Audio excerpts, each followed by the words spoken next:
စစ်ကောင်စီကရွေးကောက်ပွဲကာလအတွင်းမှာအမှုပညာရှင်တွေကိုပြည်ပထွက်ခွာခွင့်ကန့်သတ်လိုက်တယ်လို့သိရပါတယ်။အမှုပညာရှင်တွေတရုတ်ဆောင်တွေအဆိုတော်တွေအနေနဲ့ပြည်ပကိုထွက်ခွာမယ်ဆိုရင်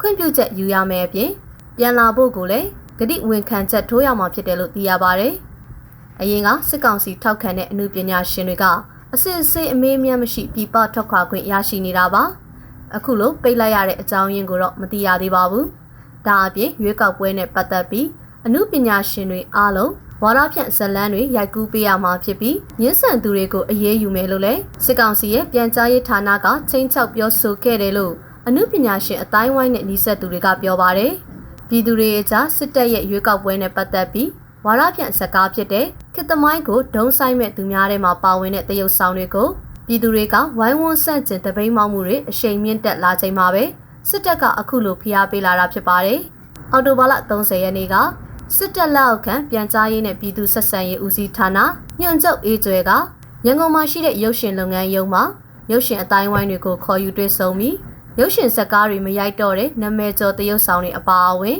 တရုတ်ဆောင်အမှုပညာရှင်တွေအားလုံးစစ်တပ်ရွေးကောက်ပွဲအတွက်ကမ်ပိန်းတွေကြွေးကြော်တမ်းတွေစတဲ့ဝါဒဖြန့်မှုတွေမှာပါဝင်ရိုက်ကူးပေးရမှာဖြစ်ပြီးညှဉ်းဆန်သူတွေအားလုံးကိုအထက်အမိန့်အရအရေးယူမယ်လို့ပြောပါတယ်။စစ်ကောင်စီရဲ့ရွေးကောက်ပွဲဝါဒဖြန့်ချီရေးစကားမှာပါဝင်သူတွေကိုပြည်သူတွေကလူမှုရေးပြစ်ဒဏ်ခတ်တာတပိတ်မောက်တာတွေအပြင်းထန်ပြုလုပ်တာအောင်မြင်ခဲ့တာကြောင့်စစ်ကောင်စီရဲ့ပြန်ကြားရေးဝန်ကြီးဌာနကအမှုပညာရှင်အားလုံးကိုမလာမနေရအရေးပေါ်အစည်းအဝေးခေါ်ပြီးတော့အခုလိုဖိအားပေးပြောကြားထားတာဖြစ်ပါတယ်။ရန်ကုန်အပြည်ပြည်ဆိုင်ရာလေဆိပ်မှာလေယာဉ်ပြေးလမ်းကြောင်းပြုပြင်နေတဲ့အတွက်အော်တိုဘာလ29ရက်မှစပြီးလေဆိပ်ကိုည12နာရီကနေမနက်6နာရီအတွင်းယာယီပိတ်ထားမှာဖြစ်တယ်လို့သိရပါတယ်။ညပိုင်းလေယာဉ်ပြန်တန်းခွင့်ပိတ်ထားခြင်းကိုအော်တိုဘာလ29ရက်နေ့ညပိုင်းကစတင်ပြီးဒီဇင်ဘာလ31ရက်နေ့အထိအချိန်2လကြာယာယီပိတ်ထားမှာဖြစ်ပါတယ်။ရန်ကုန်ပြည်ပြည်ဆိုင်ရာလေဆိပ်မှာလေယာဉ်ပြေးလမ်းကြောင်းပြုပြင်နေတာကြောင့်လေကြောင်းခရီးစဉ်တွေအချိန်ပြောင်းလဲပြေးဆွဲထားကြောင်းကိုလည်းမြန်မာအမျိုးသားလေကြောင်းလိုင်း MAI ကလည်းအသိပေးထားတာကိုတွေ့ရပါတယ်။ညပိုင်းကိုလေယာဉ်ပြန်တန်းခွင့်ပိတ်လိုက်တာကြောင့်လေကြောင်းလိုင်းတွေကညဘက်ပြေးဆွဲမဲ့လေကြောင်းခရီးစဉ်တွေကိုအချိန်ပြောင်းလဲပြေးဆွဲပေးဖို့ကြေညာထားတာကြောင့်ညပိုင်းမှာလေယာဉ်နဲ့ခရီးသွားဖို့လက်မှတ်ဖြတ်ထားသူတွေအနေနဲ့ခရီးစဉ်အပြောင်းအလဲအတွက်တေချာစုံစမ်းမေးမြန်းကြဖို့လည်းပြောကြားထားပါတယ်။ခရီးသည်တွေအနေနဲ့မိမိတို့ဝယ်ယူထားတဲ့ခရီးစဉ်အတွက်အသစ်ထပ်မံပြောင်းလဲထားသောခရီးစဉ်အချိန်များကိုလေယာဉ်မထွက်ခွာမီပြန်လည်စစ်ဆေးကြပါရန်နဲ့ transit ခရီးစဉ်အတွက်တခြားလိုအပ်သောစီစဉ်မှုများပြုလုပ်ပေးထားပါရန် MAI မှအသိပေးထားတာကိုတွေ့ရပါတယ်။လက်တလောမှာတော့လေဆိပ်ပိတ်ဖို့မကြေညာခင်ကပိတ်ချိန်နဲ့ကြုံကြိုက်ခဲ့တဲ့လေယာဉ်ခရီးစဉ်တချို့ကို MAI ရဲ့လေယာဉ်လက်မှတ်အယောင်ဌာနကအချိန်ပြောင်းလဲပြင်ဆင်ကြောင်းအသိပေးတာတွေလည်းရှိနေပါတယ်။အခုရပိုင်းအတွင်းအချိန်အခါမဟုတ်မိုးရွာသွန်းနိုင်တဲ့အတွက်တောင်သူတွေအနေနဲ့အထူးသတိပြုဖို့လိုအပ်တယ်လို့မိုးစလပညာရှင်တွေကသတိပေးထားပါတယ်။လက်ရှိမှာထိုင်းပင်လယ်ကွေးကနေအရှေ့ဘက်ကရွေ့လာတဲ့လေပွေလှိုင်းတွေရဲ့အရှိန်ကြောင့်ပြင်ကပလီပင်လယ်ပြင်နဲ့ဘင်္ဂလားပင်လယ်အော်မှာလာမယ့်2ရက်3ရက်အတွင်းလေထုမငြိမ်သက်မှုတွေဖြစ်လာနိုင်တဲ့အခြေအနေမျိုးတွေရှိနေတဲ့အတွက်အောက်တိုဘာလ31ရက်ကနေလာမယ့်နိုဝင်ဘာလ9ရက်နေ့အထိ6ရက်အတွင်းမိုးသေးထန်စွာရွာသွန်းမှုတွေဖြစ်နိုင်တယ်လို့အထူးမိုးလေဝသသတင်းအဖြစ်အသိပေးထုတ်ပြန်ထားပါတယ်။အောက်တိုဘာလ30ရက်နေ့ညနေ4နာရီအချိန်ထုတ်ပြန်ထားတဲ့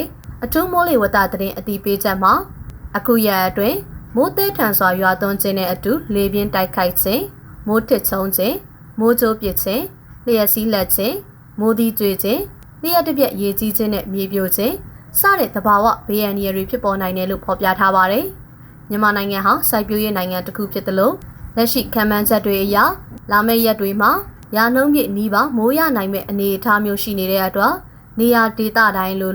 ုဖြတ်မိုးအန္တရာယ်ကိုသတိပြုဖို့လိုအပ်တယ်လို့ဆိုပါတယ်။လက်ရှိအချိန်အခါမှုမိုးရွာသွန်းနိုင်တဲ့ဒေသတွေကတော့စကိုင်းတိုင်းမကွေးတိုင်းကချင်ပြည်နယ်ရှမ်းပြည်နယ်မြောက်ပိုင်းစတဲ့ဒေသတွေဖြစ်ပြီးနေရာကျကျမိုးရွာသွန်းနိုင်တယ်လို့ဖော်ပြထားပါတယ်။ဒါအပြင်နေပြည်တော်ရန်ကုန်တိုင်းမန္တလေးတိုင်းပဲခူးတိုင်းအေရဝတီတိုင်းတနင်္လာရီတိုင်းကယားပြည်နယ်ကရင်ပြည်နယ်ချင်းပြည်နယ်မွန်ပြည်နယ်ရခိုင်ပြည်နယ်နဲ့ရှမ်းပြည်နယ်တောင်ပိုင်းနဲ့အရှေ့ပိုင်းတွေမှာလည်း နေရာစိတ်ကနေနေရာအနှံ့အပြားမိုးတစ်ချုံရွာသွန်းနိုင်တယ်လို့တချို့ဒေသတွေမှာတော့ဒေသအလိုက်နေရာကွက်ပြီးမိုးကြီးတာတွေဖြစ်ပေါ်နိုင်တယ်လို့ဆိုပါတယ်။ဒါအပြင်ကပလီပင်လယ်ပြင်မှာလေထုမငြိမ်သက်မှုတွေဖြစ်လာနိုင်တဲ့အခြေအနေတွေကြောင့်လည်းလေထုတွေဟာကပလီပင်လယ်ပြင်ကနေဘင်္ဂလားပင်လယ်အော်ထိရောက်လာနိုင်တဲ့အနေအထားမျိုးရှိနေတဲ့အတွက်မြမကမ်းရိုးတန်းတစ်လျှောက်နဲ့ကမ်းလွန်ပင်လယ်ပြင်တွေမှာတခါတရံမိုးသက်လေပြင်းတွေကြားရောက်ပြီးလှိုင်းကြီးနိုင်တယ်လို့ထုတ်ပြန်ထားပါတယ်။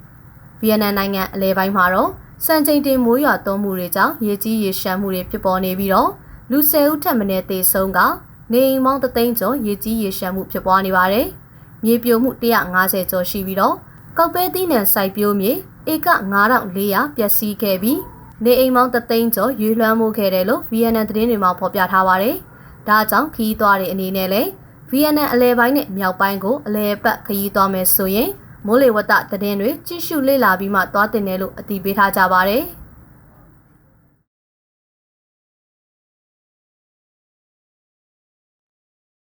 တောင်ကြီးတစောင်းတိုင်းမိဘုံပြန်ပွဲတော်ကိုလာရောက်လဲပတ်သူများပြားခဲ့ပြီးနီးစပ်ရာဒေသခံအိမ်များကရင်ရနာခများကိုတိုးမြင့်ကောက်ခံမှုများရှိခဲ့တယ်လို့သိရပါတယ်။ပွဲတော်အတွက်ရင်ရနာခတတ်မှတ်ဈေးနှုန်းများအနေနဲ့ဆိုင်ကယ်တစ်စီးလျင်ငွေ2000ကျပ်တဒံအောက်အိမ်စီးကားငယ်တစ်စီးလျင်9000ကျပ်နဲ့တဒံအထက်ကားလက်တစ်စီးကို1000ကျပ်သာကျတင်တာဖြစ်ပါတယ်။ဒါပေမဲ့ပွဲအနီးမှာရှိတဲ့အိမ်များကနေရာများတတ်မှတ်ခါရင်ရနာကားတွေကိုဆိုင်ကယ်တစ်စီးကို1000ကားတစ်စီးကို9000ဆိုပြီးတောင်းနဲ့ချီကောက်ယူနေတာဖြစ်ပါတယ်။ပွဲတော်ကာလမှာရင်ကျော်ပိတ်ဆို့မှုပြဿနာကိုလျှော့ချနိုင်ရန်အတွက်အော်တိုဘာလ29ရက်နေ့မှစကနိုဝင်ဘာလ9ရက်ညနေ4နာရီမှ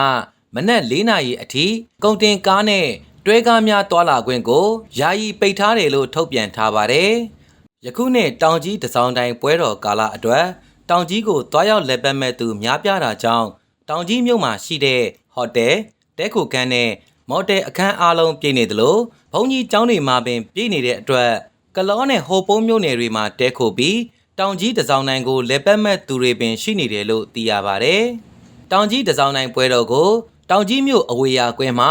အောက်တိုဘာ29ရက်ကနေနိုဝင်ဘာလ4ရက်အထိကျင်းပသွားမှာဖြစ်ပါတယ်။ဖွင့်ပွဲကိုတော့အောက်တိုဘာလ29ရက်ညနေပိုင်းကပြုလုပ်ခဲ့တာပါ။မိဘုံပြန်ပွဲတော်မှာမိဘုံပြန်430ကျော်ဝင်ရောက်ရှင်ပြိုင်သွားမှာဖြစ်ပြီးအော်တိုဘာလ28ရက်မနက်ပိုင်းမှာမိဘုံပြန်နေလွတ်အယုတ်ပေါင်းအလုံး30ကိုစတင်လွတ်တင်ခဲ့တယ်လို့သိရပါတယ်။ထိုင်းနိုင်ငံဆူရတ်ဌာနီကော့စမိုမြို့နယ်မှာရှိတဲ့စပင်းညှက်ဆိုင်တစ်ဆိုင်မှာထိုင်းရဲတအုပ်ကစပင်းညှက်ခံပြီးနောက်မြန်မာနိုင်ငံသားစံတဆရာကိုဖမ်းဆီးခဲ့တယ်လို့ထိုင်းသတင်းတွေရဲ့ဖော်ပြချက်အရသိရပါတယ်။ထိုင်းလူဝင်မှုကြီးကြပ်ရေးရဲတပ်ဖွဲ့ဝင်ဟာဖောက်တယ်ရောင်ဆောင်ပြီးတော့မြန်မာမျိုးသားစပင်းညှက်သမားရှိတဲ့စပင်းညှက်ဆိုင်ကိုဝင်ရောက်ခဲ့တာဖြစ်ပါတယ်။အဲဒီမှာစပင်းညှက်ပြီးနောက်အရာရှိဖြစ်ကြောင်းမိတ်ဆက်ပြီးမြန်မာစံတဆရာကိုထိုင်းနိုင်ငံသားတွေရဲ့အလုပ်ကိုင်ကိုလုပ်ကိုင်မှုနဲ့ဖမ်းဆီးခဲ့တယ်လို့ဖော်ပြထားပါတယ်။အသက်22နှစ်အရွယ်ရှိတဲ့မြန်မာနိုင်ငံသားစံတဆရာဟာထိုင်းပိုင်ရှင်တဦးရဲ့ဝန်ထမ်းအဖြစ်လုပ်ကိုင်နေတာဖြစ်ပါတယ်။ရဲတပ်ဖွဲ့ရဲ့ပြောပြချက်အရစပင်းညှက်ချင်းဟာထိုင်းနိုင်ငံသားတွေအတွက်ပဲတည်တံ့ခွင့်ပြုထားတဲ့အသက်မွေးဝမ်းကြောင်းလုပ်ငန်းဖြစ်တာကြောင့်နိုင်ငံသားတွေလုပ်ကိုင်ခွင့်မရှိပါဘူး။ဒါကြောင့်လုပ်ပိုင်ခွင့်မရှိတဲ့အလုပ်ကိုနိုင်ငံသားတဦးအနေနဲ့လုပ်ကိုင်ခြင်းဆိုတဲ့ဆွဲချက်နဲ့ဖမ်းဆီးခဲ့တာဖြစ်ပါတယ်။မြန်မာစံတဆရာကိုရဲစခန်းကိုပို့ဆောင်ခဲ့ပြီးထိုင်းဆိုင်ပိုင်ရှင်ကိုလည်းဥပဒေအရအရေးယူသွားမှာဖြစ်တယ်လို့ထိုင်းသတင်းကဖော်ပြပါတယ်။ဒါအပြင်ထိုင်းတောင်ပိုင်းဆူရတ်ဌာနီခရိုင်ထဲမှာပဲအော်တိုဘာလ29ရက်ကတရားမဝင်လုပ်ငန်းတွေဝင်ရောက်စစ်ဆေးစဉ်တရားမဝင်ဟိုတယ်တဲခိုခန်းနဲ့စားတောက်ဆိုင်ဖွင့်ထားတဲ့နိုင်ငံသားတွေဖမ်းဆီးခံရသလိုအဲဒီကမြန်မာရွှေပြောင်းလုပ်သားတွေလည်းဖမ်းဆီးခံရတယ်လို့ထိုင်းသတင်းတွေရသိရပါတယ်။အဆိုပါဟိုတယ်မှာအောက်ခြေသိမ်းအလုပ်လုပ်ကိုင်နေတဲ့မြန်မာရွှေပြောင်းလုပ်သား9ယောက်တို့ကလည်းအလုပ်တီနေရပြောင်းတာအလုပ်ရှင်ပြောင်းတာတွေကိုအလုပ်သမားရုံးကိုသတင်းပို့ဖို့ပြက်ကွက်မှုနဲ့အရေးယူခံရမှာဖြစ်တယ်လို့သိရပါတယ်။ထိုင်းနိုင်ငံအတွင်းတားမြစ်လုပ်ငန်းတွေအထောက်အထားမဲ့အလုပ်လုပ်ကိုင်နေတဲ့မြန်မာနိုင်ငံသားတွေပါအဝင်ရွှေပြောင်းအလုပ်သမားတွေကိုဝင်ရောက်စစ်ဆေးအရေးယူမှုတွေပြုလုပ်သွားမယ်ဆိုပြီးထိုင်းလောက်ကိုင်ဦးစီးဌာနကထုတ်ဖော်ပြောကြားထားပါတယ်။ထိုင်းနိုင်ငံမှာနိုင်ငံသားတွေပြုလုပ်ခွင့်မရှိတဲ့လုပ်ငန်းတွေထဲမှာတစ်သားပုပုလုပ်ငန်း၊ရင်မောင်းလုပ်ငန်း၊လေးလံတင်အယောင်းဝယ်လုပ်ငန်း၊ကျောက်မြတ်ရတနာလုပ်ငန်း၊စပင်းညက်အလှပြင်လုပ်ငန်းတွေအပါအဝင်ကန့်သက်ထားတဲ့အလုပ်ကိုင်28မျိုးရှိနေတာဖြစ်ပါတယ်။